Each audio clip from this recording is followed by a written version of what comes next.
ऐसा पर्वत जहाँ पर आज तक एक भी इंसान नहीं चढ़ पाया है। सिर्फ 6,638 मीटर ऊंचा और माउंट एवरेस्ट से भी छोटा, लेकिन फिर भी आज तक माउंट कैलाश की चोटी बिल्कुल ही अनटच्ड है। आखिर कैसे? ये जानने के लिए चाइना की गवर्नमेंट ये डिसाइड करती है कि वो अपना एक हेलीकॉप्टर वहां पर भेजेगी रिसर्च करने के लिए, फुल प्रूफ प्लानिंग के साथ। और कई बार वेदर कंडीशंस को चेक करने के बाद उस हेलीकॉप्टर को वहां पर भेजने की परवानगी दी जाती है। जैसे ही वो हेलीकॉप्टर ऊपर चढ़ने लगता है, अचानक से काले बादल छा जाते हैं और वेदर एकदम खराब हो जाता है। स्थिति इतनी बिगड़ जाती है कि हेलीकॉप्टर तक भी क्रैश हो सकता था। ऐसी परिस्थिति में हेलीकॉप्टर के पायलट ने हेलीकॉप्टर को आगे ना बढ़ाने की बजाय उस हेलीकॉप्टर को वापस नीचे लाना मुनासिब समझा।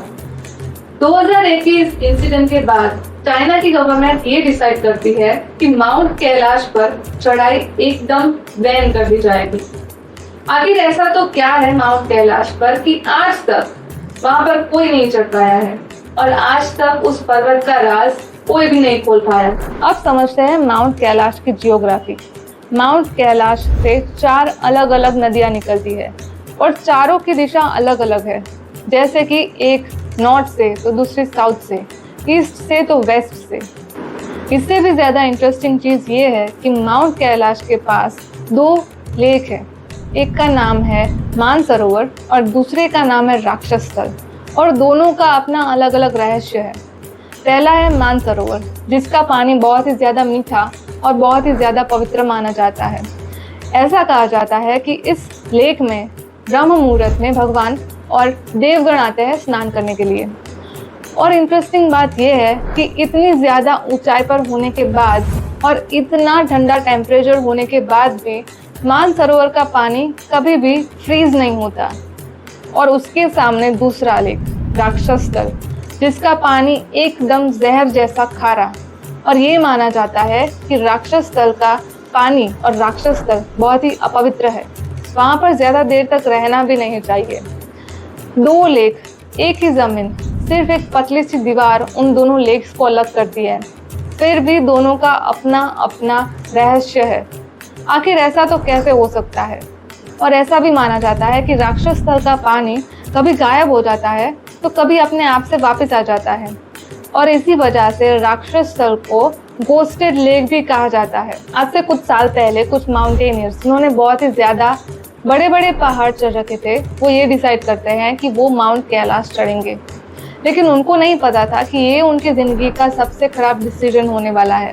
जब उन्होंने चढ़ाई करना शुरू किया, सारी चीज़ें नॉर्मल थी, लेकिन जैसे ही वो चढ़ते गए, उन्होंने नोटिस किया कि उनके नाखून और उनके बाल बहुत ही तेज़ी से बढ़ रहे हैं।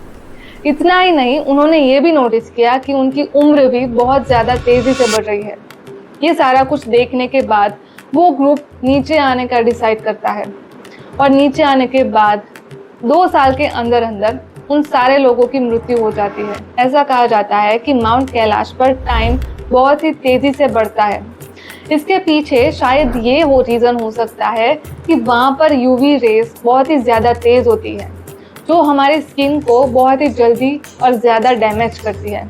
और हमारी स्किन जितना जल्दी डैमेज करती है, उतना ही जल्दी उसको रिपेयर करने की कोशिश करती है, और शायद इसी प्रोसेस में हमारी एजिंग जल्दी बढ़ती है। दूसरा रीज़न शायद ये हो सकता है कि उतनी ऊंचाई पर ऑक्सीजन लेवल बहुत ही ज़्यादा कम होता है और हमारी बॉडी का मेटाबॉलिज्म बहुत हाई हो जाता है। इस वजह से हमारी बॉडी बहुत ही ज़्यादा कंज्यूम होती है, और शायद इसी वजह से बॉडी एजिंग करना जल्दी शुरू कर देती है। ऐसा एक और बार होता है। चाइना की गवर्नमेंट बहुत ही ज़्यादा फेमस माउंटेनियर रेनहोल्ड को कैलाश पर्वत पर जाने की ऑफ़र करते हैं, और उनसे कहते हैं कि वो वहाँ पर जाए और देख कर आए कि माउंट कैलाश पर क्या है। रेनहोल्ड वो इंसान थे कि जिन्होंने माउंट एवरेस्ट पर बिना ऑक्सीजन सप्लाई के चढ़ाई करी थी। रेनहोल्ड चाइना की इस रिक्वेस्ट पर चाइना से ये कहते हैं कि ये बेहतर होगा कि आप और मैं और कोई भी कैलाश पर्वत पर चढ़ाई ना करें। माउंट कैलाश अभी चाइना के तिब्बत में स्थित है, लेकिन पहले वो इंडिया का हिस्सा हुआ करता था। लेकिन जब 1962 में चाइना और इंडिया के बीच वॉर हुई, उसके बाद चाइना ने इंडिया की कई सारी टेरिटरी अपने कब्जे में कर ली और उसी वक्त से माउंट कैलाश चाइना का पार्ट बन चुका है। इन सबसे भी ज़्यादा इंटरेस्टिंग चीज़ ये है कि माउंट कैलाश की साउथ साइड पर सबसे ज़्यादा बर्फ़ होती है, जबकि साउथ साइड पर धूप ज़्यादा होती है। अब आप सोचो कि जहाँ पर धूप ज़्यादा पड़ती है वहाँ पर बर्फ़ ज़्यादा कैसे हो सकती है, लेकिन साइंस इसका साइंटिफिक रीज़न ये देती है कि कैलाश पर्वत पृथ्वी का सेंटर है, यानी कि उसको सेंटर ऑफ यूनिवर्स और एक्सिस मुंडी भी कहा जाता है। इसका मतलब ये है कि कैलाश पर्वत को सारी चीज़ों का सेंटर माना जाता है। तो देखो, माउंट कैलाश नॉर्थ पोल से 6666 किलोमीटर है और साउथ पोल से इसका डिस्टेंस इसका एग्जैक्टली डबल यानी कि 13,332 किलोमीटर हो जाता है। इसके पीछे साइंटिफिकली ये माना जाता है कि अगर पृथ्वी का ग्रेविटेशनल पुल थोड़ा सा भी बढ़ गया तो पृथ्वी अपनी एक्सिस छोड़कर सूर्य की तरफ चली जाएगी, और अगर पृथ्वी का ग्रेविटेशनल पुल थोड़ा सा भी कम हो गया तो पृथ्वी सोलर सिस्टम से बाहर चली जाएगी। तो सोचो कितना बैलेंस चाहिए धरती को वहीं पर घूमने के लिए। तो ये माना जाता है कि धरती के अंदर कैलाश पर्वत का जो प्लेसमेंट है, it is keeping the balance, कि वो धरती को ना तो सूर्य की तरफ जाने देता है और ना तो उसको सोलर सिस्टम से बाहर। सिर्फ इतना ही नहीं, बल्कि नासा कैलाश पर्वत पर जब रिसर्च करती है तब ये बताते हैं कि कैलाश पर्वत पर जो मैग्नेटिक फील्ड पाया जाता है वो सबसे ज़्यादा स्ट्रॉन्ग है। और इससे भी शॉकिंग बात ये निकलती है कि कैलाश पर्वत पर ग्रेविटेशनल फोर्स दुनिया की सारी जगह से बहुत ही अलग पाया जाता है, और शायद इसी वजह से ये कहा जा सकता है कि कैलाश पर्वत यानी कि मैन मेड पिरामिड, अगर इसको माना जाए तो वो अंदर से खोखला भी हो सकता है। अब इसका क्या सही रीज़न हो सकता है वो आज तक किसी को भी नहीं पता। माउंट कैलाश एक ऐसा रहस्यमय पर्वत है जो माउंट एवरेस्ट से सिर्फ 2200 मीटर छोटा है, लेकिन फिर भी आज तक वहाँ पर कोई भी नहीं जा पाया सिवाय एक इंसान के, जिनका नाम है मिलारेपा। मिलारेपा तिब्बत के थे और ये माना जाता है कि उन्होंने अपनी योगिक शक्तियों से माउंट कैलाश पर चढ़ाई करी थी, लेकिन फिजिकली वो भी नहीं गए थे।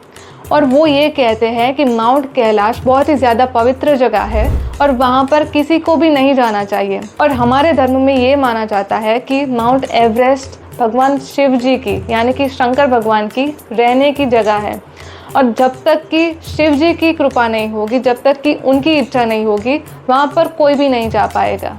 और ऐसा भी माना जाता है कि माउंट कैलाश पर सिर्फ वही जा सकता है जिन पर शिव जी की कृपा हो और जिन्होंने पूरी ज़िंदगी में ना तो कोई पाप किया हो और ना ही कभी झूठ बोला हो। यानी कि मैं और आप तो नहीं जा पाएंगे। Just kidding. तो दोस्तों, मैं अमी और मैं मिलूँगी आपसे एक और इंटरेस्टिंग कहानी के साथ एक और वीडियो में। तब तक के लिए आप अपने ओपिनियंस कमेंट्स में लिखिएगा। जय हिंद, जय भारत।